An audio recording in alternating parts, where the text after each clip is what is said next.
श्री सूत जी महाराज से सौनकादिक महात्माओं ने 6 प्रश्न किए और उन्हीं 6 प्रश्नों के जवाब में संपूर्ण भागवत कथा श्री सौनकादिक महात्माओं को सूत जी ने सुनाई। ये 6 प्रश्न कौन कौन से हैं, सुनिए ध्यान से। पहला प्रश्न किया कि मानव का परम लक्ष्य क्या है। दूसरा प्रश्न किया हमें किसकी पूजा करनी चाहिए।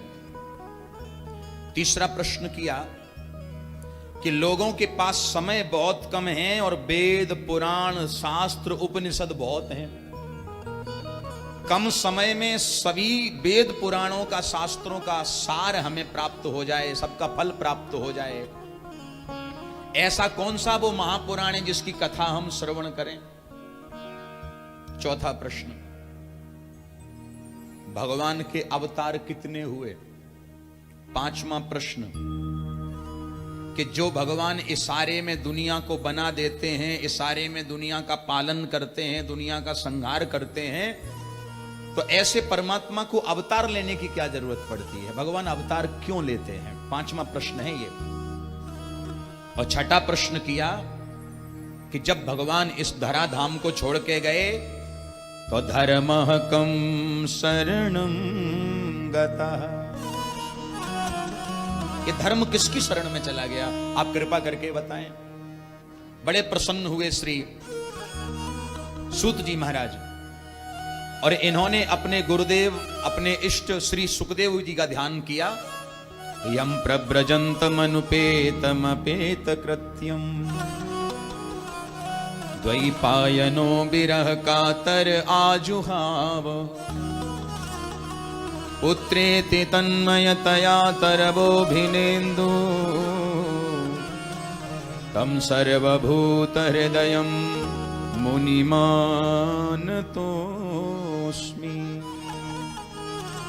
सुखदेव जी का ध्यान चिंतन किया कि जो सुखदेव जी 12 वर्ष तक मां के गर्भ में रहे और जन्म लेके जंगल की ओर दौड़ पड़े, जिनके ऊपर माया का तनिक भी असर नहीं है, ऐसे सुखदेव जी जो राधा रानी के गोलोक धाम के सुख हैं, जो राधा रानी को पद सुनाते थे, राधा रानी को भजन सुनाते थे। सुखदेव जी का कंठ बड़ा मधुर था, बहुत मीठा कंठ था। राधा रानी प्रसन्न हो गई और सुखदेव जी से कहा कि जाओ, ऐसे कंठ की आवश्यकता तो दुनिया वालों को है, बोलो राधे राधे। वहां जाकर के तुम राधा कृष्ण की भक्ति का प्रचार प्रसार करो। ऐसे सुखदेव जी तोते के स्वरूप में आए हैं और सुखदेव जी महाराज 12 वर्ष तक मां के गर्भ में रहे और जन्म लेके सरस्वती नदी के किनारे निराकार ब्रह्म की उपासना में लीन हो गए। बोलिए सुखदेव जी महाराज की।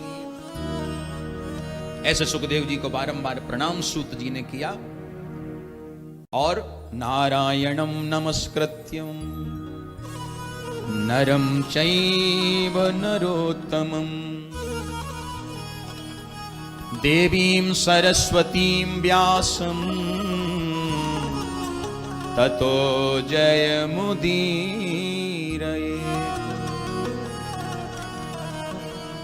नारायण भगवान की, व्यास भगवान की, सरस्वती जी की, सबकी वंदना की और अब बताया 6 प्रश्नों का उत्तर जो है बड़ा प्यारा है। अच्छा, एक बार सब मिलके बोलो राधे राधे। आधे आधे नहीं, सब बोलो, जोर से बोलो।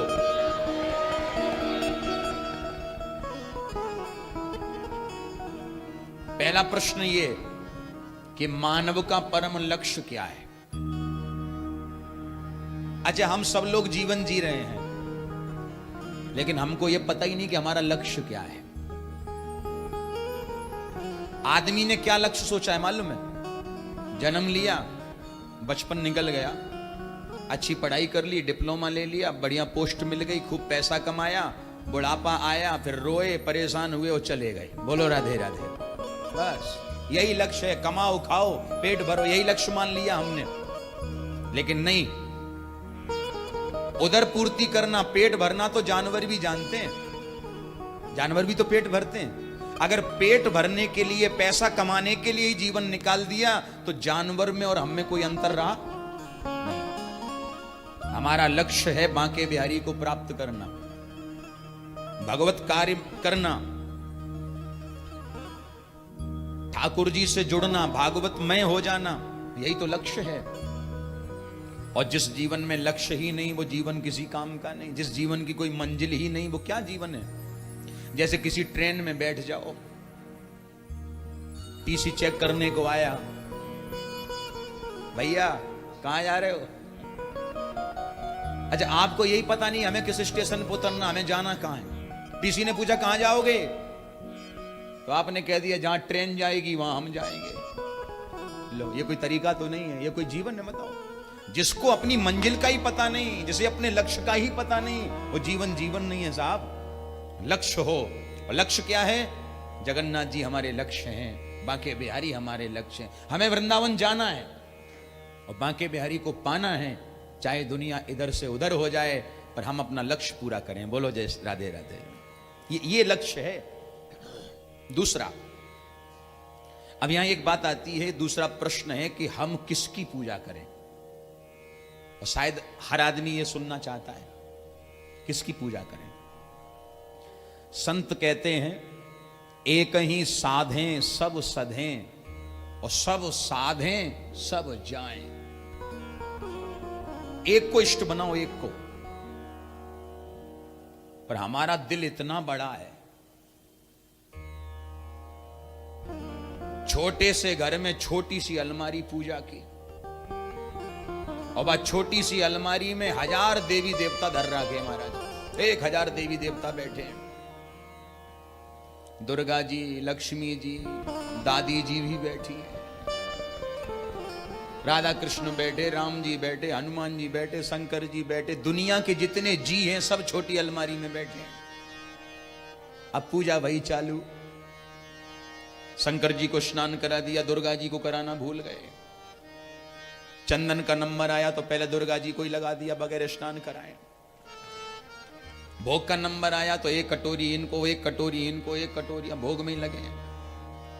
पूजा जब पूरी हो गई तो विचार आया कि चलो अब चालीसा पढ़ लें। तो 40 तो चालीसा पढ़ेंगे, राधा चालीसा, बांके बिहारी चालीसा, हनुमान चालीसा, शिव चालीसा, दुर्गा चालीसा। 40 चालीसा रोज पढ़ते हैं, पर मिले आज तक एक भी नहीं। बोलो राधे राधे। एक भी नहीं मिले और न मिलेंगे। आप बताओ जो एक का नहीं हो पाया वो किसका हो सकता है। एक छोटी सी बात कह दूं, अदरवाइज मत लेना, ये हमारे भाव भगवान के प्रति होते हैं। एक भक्त ने एक बड़ी प्यारी बात कही कि चांदनी चांद से होती है, सितारों से नहीं, और मोहब्बत एक से होती है, हजारों से नहीं। बोलो राधे राधे। प्रेम करना है तो एक को तो अपना बनाना पड़ेगा। एक को तो अपना बनाओ, और अब एक के ही ना हो पाए तो किसके हो गए। इधर भी भाग रहे, उधर भी भाग रहे, उधर भी भाग रहे, कोई फायदा नहीं है। एक को अपना बना लो, बस एक की पूजा करो। अच्छा, निष्ठा एक में रखो, पर निंदा किसी की मत करो। जैसे आप मंदिर में आते हैं, देखो मंदिर का एक विधान होता है, आप मंदिर में आए तो सबको प्रणाम करें, जितने देवी देवता हैं सबको प्रणाम करें। लेकिन घर की मंदिर में केवल एक कोई विराजमान करो, एक कोई बैठाओ, वहां एक की पूजा, और यहां आओ तो सबकी पूजा। बोलो राधे राधे।